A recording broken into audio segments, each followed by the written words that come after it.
Ukraine's new military chief has ignited fresh controversy with remarks questioning Russia's very existence. Commander-in-Chief Mikhail Drapatyi has declared that Russia, in his view, has no right to exist as a nation. The comments have added a new war of words to the already escalating Russia-Ukraine conflict. Moscow has reacted furiously, accusing Kyiv's new military leadership of embracing extremist ideology. As Ukraine reshuffles its military command, tensions with Russia are entering yet another volatile phase. Ukraine's newly appointed Commander-in-Chief Mikhail Drapatyi said Russia has no right to exist.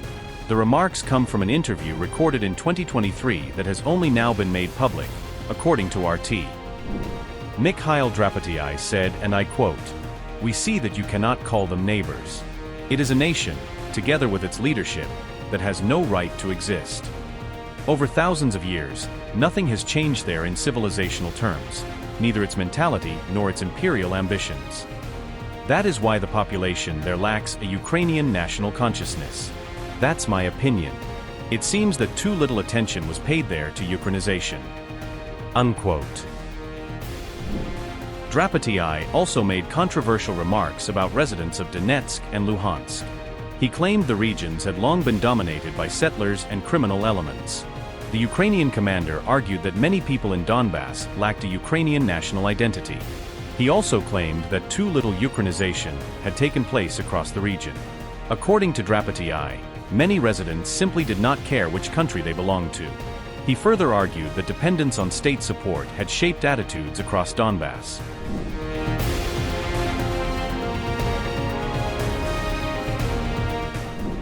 Russia's foreign ministry condemned Drapatyi's remarks, calling them openly neo-Nazi. Moscow says Kyiv has long discriminated against Russian-speaking communities. Russian officials argue Ukraine's language and cultural policies are erasing Russian identity. The Kremlin continues to cite the treatment of Russian speakers as one of the reasons behind the conflict.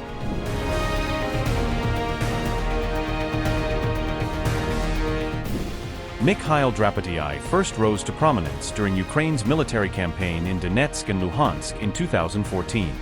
He was appointed commander-in-chief after President Zelensky removed Oleksandr Syrskyi. The leadership overhaul followed nationwide protests after the dismissal of former Defense Minister Mykhailo Fedorov.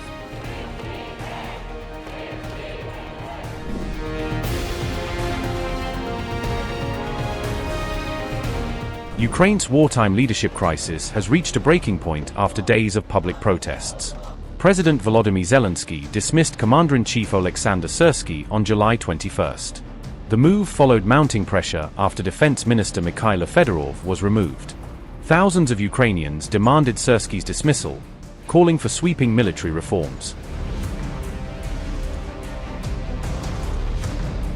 Syrskyi had come under increasing criticism for what many described as a Soviet-style approach to military command. Many soldiers blamed him for costly battlefield operations and heavy wartime losses.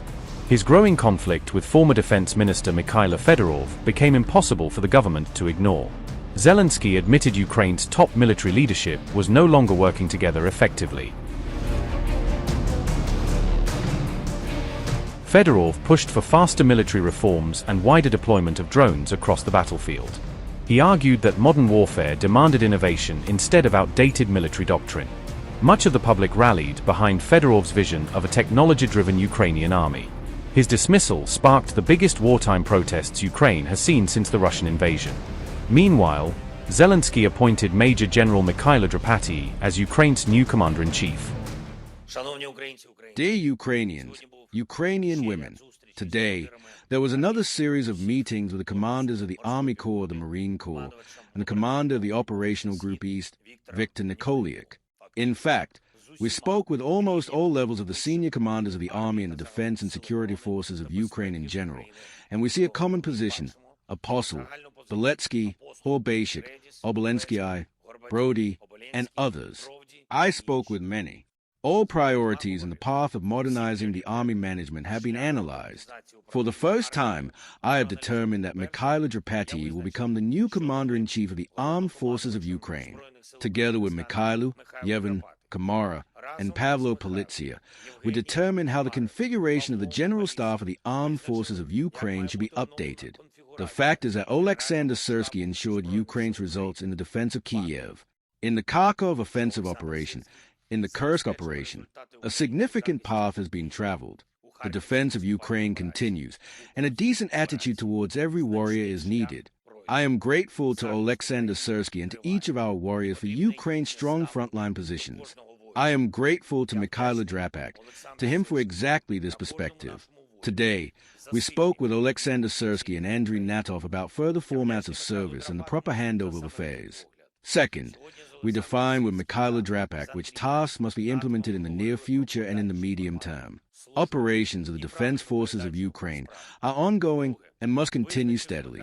The plan for long-range capabilities, sanctions of Ukraine, our strike program will be executed with absolute precision. Third, to hand over all military affairs in the most coordinated and institutional manner possible. To continue the planned steps in combat operations. Fourth, Mikhailo Drapatyi, Yevgeny Kamara, and other commanders, whom we will determine together, must prepare and submit for approval an updated strategy for our defense. Steps to continue the reform, the body of the new system for fulfilling those requests from combat commanders for the supply of weapons, supply of drones, and equipment that are being voiced these days both at the Stavka and in our direct communication with the commanders. Closing the sky as much as possible from Russian strikes and providing a realistic vision of the mobilization process is a priority. Fifth, I also had a meeting today with Mykhailo Fedorov. I offered Mikhailo a worthy position in the government, which would allow uniting the technological component of our state and ensuring its development. The security competence of Yevgeny Kamara, combat achievements, technological results, and Alpha strike speak for themselves. And within the system of government structures, this is necessary. We all have one desire: victory over the enemy. Achieving such conditions on the front and in pressure on Russia that would allow forcing Russia to peace. To formalize all decisions tomorrow, Ukraine must emerge stronger from this situation, and it will be more difficult for Russia. I thank all our warriors. I thank every effective unit. I thank everyone who cares about our state, who cares about our national interests as if they were their own. Glory to Ukraine. Drapatyi is widely respected as a battlefield commander with a strong reputation for reform and frontline leadership.